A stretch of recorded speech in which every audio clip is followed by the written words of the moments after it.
와, 이거 크기가 어마어마하네요. 잘 살리고 싶었어요. 탁 트인 이 초록초록한 느낌을. 상사 같은 것도 좀 다르거든요. 근데 그런 것도 지금 비구니까 표현을 하셨어요. 1000만 블럭 가까이 쓰였다고 합니다. 아, 근데 여기서 길 잃으면 어떻게 하나요? 네.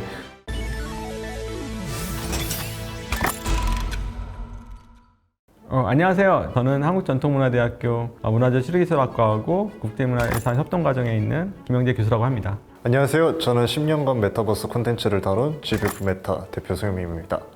오늘은 왕실의 정원을 주제로 이제 하겠습니다. 이번에 건축물 제작은 좀 어떠셨나요? 이번에 정원을 하다 보니까 좀 조경적 요소를 많이 신경 쓰게 됐던 것 같아요. 네. 또 나무도 많이 심으셔야 되잖아요, 그래서 또 지형도 이제 또 있고 그러다 보니까 손들이 많이 가는 부분들이 많이 있었을 것 같다는 생각이 듭니다.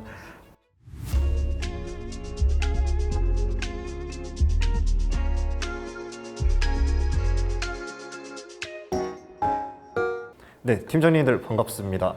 간단하게 또 자기소개 해주실 수 있을까요? 이번에 외국 팀장님인 시아님부터 자기소개 부탁드릴게요. 네, 안녕하세요. 베르사유 공전 및 정원 제작팀장 시아입니다. 그러면 시아 팀장님 혹시 저희 이번에 베르사유 궁전 정원 한번 가이드 네. 해주실 수 있을까요? 네, 당연하죠. 왼쪽으로 오시면 됩니다. 아, 역시 나무가 많네요. 그러게요. 와, 이거 크기가 어마어마하네요. 뭐 하늘에서 봐야 되는데요, 이건요?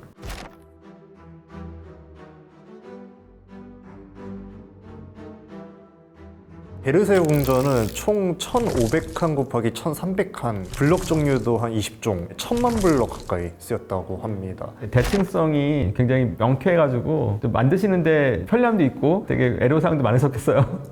대칭이다 보니까 네네. 그래도 좀 복사 붙여넣기 같은 것도 쓰면서 그렇게 작업을 했던 것 같습니다. 그런 기능도 있나요? 네네네. 이렇게 한쪽만 만들면 반대쪽 만들 수 있는 그런 플립 기능이 있어요. 네. 이거를 만드시면서 느낀 점도 좀 알려주실 수 있을까요?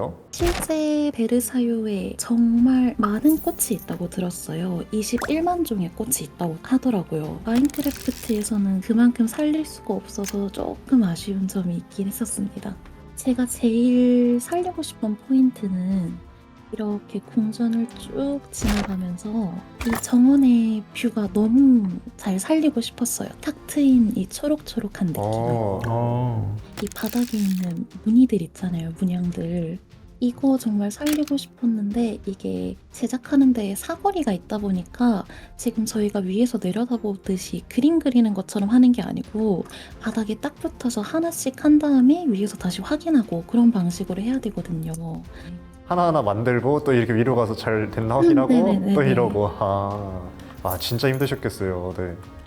난이도가 있긴 했는데 보시다시피 조금 대칭적이고 반복되는 패턴이 많아서 하나 만들면 조금 편안하게 진행하긴 했어요. 일단 이렇게 만들어진 거를 한번 봤는데요. 보셨을 때 좀 찝어주실 만한 부분이 네네네. 있을까요? 일단 제일 중요한 게 이제 건물하고 정원하고 이제 어떻게 만들어졌는지 잠깐 말씀드리면 이게 원래 루이 13세 때 이제 사냥용 별장으로 입지를 정했다가 루이 14세가 완전히 이 장소가 되게 마음에 들었었나 봐요. 루이 14세가 이제 파리에서 수도를 이쪽으로 옮기고 죽을 때까지 이곳에서 이제 왕위를 유지했다고 합니다. 그래서 근데 여기서 길 잃으면 어떻게 하나요?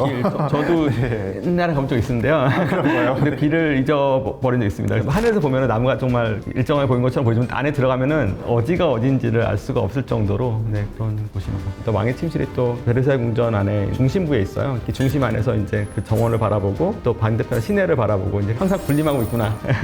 군림하고 있다는 것들을 사람들이 은연중에 바라볼 수 있는 하나의 표상물로서 이 정원이 이용됐다고 볼 수가 있는 거죠. 또 보다 보니까 서양에서는 되게 권력과 힘 이런 거를 되게 중요하게 생각하는 것 같아요. 건물에서도 그런 게 너무 잘 보이고. 딱 보면은 정말 이렇게 아래서 내려보는 것 같은 느낌이 들지 않습니까? 네, 맞아요. 네네네네. 건물이 제일 높이 있고. 네네네네. 네. 이 지형 자체도 마인크래프트가 표현을 잘 한 것 같아요. 그래서 네. 정원이라는 게 이제 그 시대를 대표하는 거라고 볼 수가 있고 그 시대를 대표하는 하나의 정말 중요한 표상으로서 보여주는 아주 대표적인 정원이 베르사유 궁전이 아닌가 생각이 듭니다. 네. 시아님 이번에도 너무 고생 많으셨어요. 네. 감사합니다.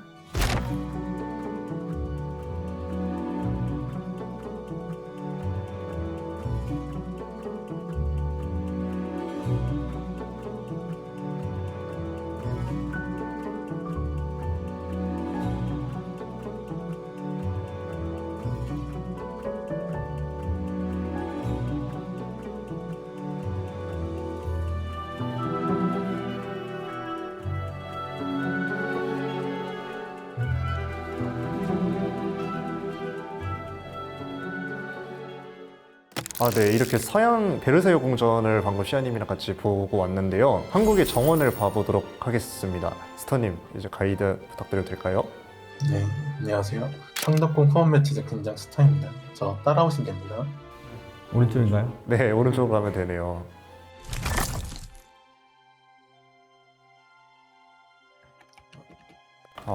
아까랑 분위기가 완전 다르네요.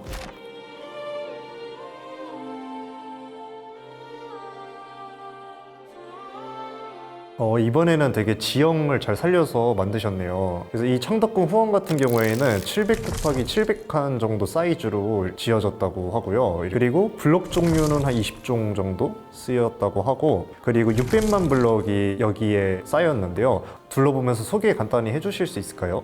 창덕궁 그 후원 코스를 제가 한번 봤는데 2.7km더라고요. 근데 이제 마크에서는 이 블럭 하나를 1m로 계산합니다, 보통. 그래가지고 실제 그 코스를 다 완벽하게 재현할 수가 없어서 살짝 각색을 해가지고 이렇게 코스를 만들어 왔습니다. 건물은 그대로 짓고 그 느낌을 살리기 위해서. 어디서 보든 이제 좀 한 폭의 그림처럼 지역물과 조화를 이루어야 하다 보니까 건물 자체를 다 작게 지어놨는데, 저한테 한번 와보시겠어요? 네, 이쪽에서 저쪽을 보시면 이제 자연스럽게 이쁘게 보여가지고 좀 이런 세세한 부분을 좀 더 표현하는데 좀 신경을 많이 썼습니다. 저희가 있는 곳은 부용지, 후원하면 이제 제일 많이 나오는 이미지가 이곳이더라고요. 대표되는 곳인 것 같아가지고 좀 제작에 힘을 썼습니다. 그러니까 이렇게 부용정 같은 경우도 이제 십자형 건물이잖아요. 부용지 안에 이제 밖으로 물이 드러나야 되니까 이제 그런 부분들도 좀 현실성 있게 보여주려고 노력하신 것 같아요. 그러다 보니까 좀 많은 공력이 들어가지 않았을까. 상사 같은 것도 다르거든요. 근데 그런 것도 지금 표현을 하셨어요, 지금.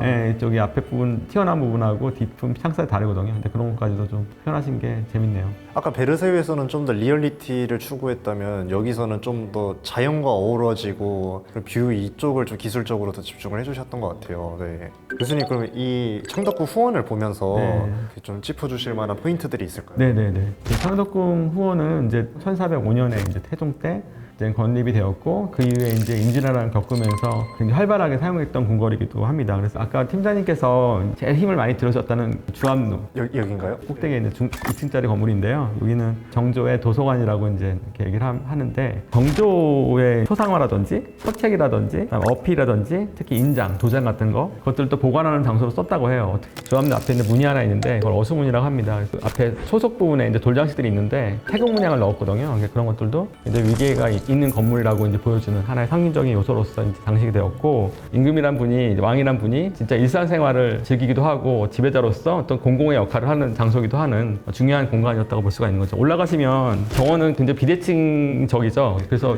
불규칙하고 네, 비대칭 공간에 골짜기를 따라서 계곡을 따라서 정자들이 만들어지고 이제 후원이 만들어졌잖아요. 자연스럽게 이제 지형에 따라서 이제 만들어졌는데, 이제 이런 것이 이제 성리학적 관념에서 보자면 주자라는 사람이 있지 않습니까? 성리학을 만든 부곡 원림이라는 표현을 썼거든요. 그러니까 물 자체가 이제 일부러 구불구불하게 한 걸 볼 수가 있어요. 이런 자체가 이제 주자의 사상과 문학을 이제 굉장히 존경하고자 하는 표현들을 보여주고 있다고 볼 수가 있고요. 공통적으로 이제 굉장히 화려하고 그만큼 이제 왕의 권위를 보여주기 위한 적절한 건물이었던 거죠. 알겠습니다. 네. 팀장님, 이번에도 만드시느라 너무 고생 많으셨어요. 감사합니다. 그러면 저희 다시 돌아가도록 하겠습니다.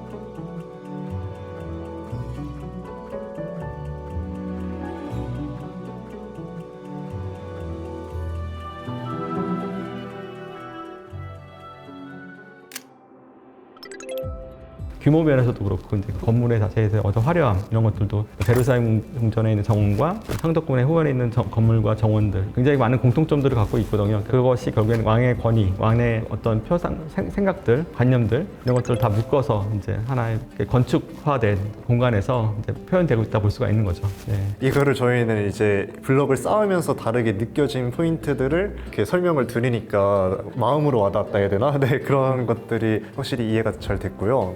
덕분에 좀 저희도 어떻게 보면 교육적으로 너무 유익했었던 것 같습니다. 네.